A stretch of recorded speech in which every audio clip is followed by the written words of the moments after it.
કેબિનેટના અધ્યક્ષસ્થાને જામનગર જિલ્લાના જોડિયા ખાતે કિસાન ક્રેડિટ કાર્ડ અને એનએફડીપી રજીસ્ટ્રેશન કેમ્પ યોજાયો હતો। મંત્રીના હસ્તે 50 પગડિયા માછીમારોને લાયસન્સ આપવામાં આવ્યા હતા। વડાપ્રધાને માછીમારોને સાગર ખેડૂત બિરુદ આપી તેઓના આર્થિક વિકાસ થાય તે માટે અનેક યોજનાઓ અમલમાં મૂકી છે। જામનગર જિલ્લાના જોડિયા તાલુકામાં રાજ્યના કૃષિ મંત્રી રાઘવજીભાઈ પટેલના અધ્યક્ષસ્થાને કિસાન ક્રેડિટ કાર્ડ અને એનએફડીપી રજીસ્ટ્રેશન કેમ્પ યોજાયો હતો। આ કેમ્પમાં મંત્રીના હસ્તે 50 જેટલા પગડિયા માછીમારોને લાયસન્સ આપવામાં આવ્યા હતા અને કાર્યક્રમમાં મંત્રીએ જણાવ્યું હતું કે ગુજરાતનો દરિયા કિનારો લાંબો હોવાથી મત્સ્ય ઉદ્યોગ ક્ષેત્રે ગુજરાત આગળ છે। જામનગરનો દરિયા કિનારો 170 કિમી લાંબો છે। જિલ્લાના 6 મત્સ્ય ઉતરાણ કેન્દ્રો પૈકીનું એક જોડિયા છે અને અહીં મોટા ભાગે માછીમારી સાથે સંકળાયેલા સમુદાયો છે। માછીમારોની ઓળખ ઊભી થાય તે માટે તેઓને આઈડી પ્રૂફ તરીકે નેશનલ ફિશરીઝ ડિજિટલ પ્લેટફોર્મ પૂરું પાડવામાં આવે છે અને વડાપ્રધાન નરેન્દ્ર મોદીએ માછીમારોને સાગર ખેડૂતનું બિરુદ આપીને તેઓના આર્થિક વિકાસ થાય તે માટે અનેક યોજનાઓ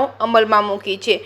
રાજ્યના બંદરો જેટી માછીમારોના સ્થળોનો વિકસે તે માટે સરકાર સતત પ્રયત્નશીલ છે। સરકાર દ્વારા climate resilient coastal fisherman villages અંતર્ગત ગુજરાત રાજ્યના 8 ફિશરમેન વિલેજ પસંદ કરવામાં આવેલ છે। જામનગર જિલ્લામાં 2 બંદર જોડિયા અને સચાણા પસંદ કરવામાં આવે છે, જે અંતર્ગત પ્રતિ ગામ દીઠ 2 કરોડ રૂપિયા કેન્દ્ર સરકાર દ્વારા મંજૂર કરવામાં આવ્યા છે। જેમાં જોડિયા ખાતે આવેલા હયાત જેટીનું સમારકામ તેમજ સોલર સ્ટ્રીટ લાઇટ તેમજ બંદર પર વર્કિંગ શેડ તથા માછીમારી બોટોમાં બેટરી ચાર્જિંગ સાથે સોલાર પ્લેટ જેવા કામ કરવામાં આવશે। ઉલ્લેખનીય છે કે નેશનલ ફિશરીઝ ડિજિટલ પ્લેટફોર્મની શરૂઆત હાલમાં ચાલી રહેલી પ્રધાનમંત્રી મત્સ્ય વિકાસ સમૃદ્ધિ સહયોજના હેઠળ કરવામાં આવી છે। પ્રધાનમંત્રી મત્સ્ય સંપદા યોજનાની પેટા યોજના છે અને એનએફડીપી માટે દરેક માછીમાર નોંધણી કરાવી શકે છે અને આમાં નોંધણી કર્યા બાદ તે આ અંગેનું પ્રમાણપત્ર પણ ડાઉનલોડ કરી શકે છે।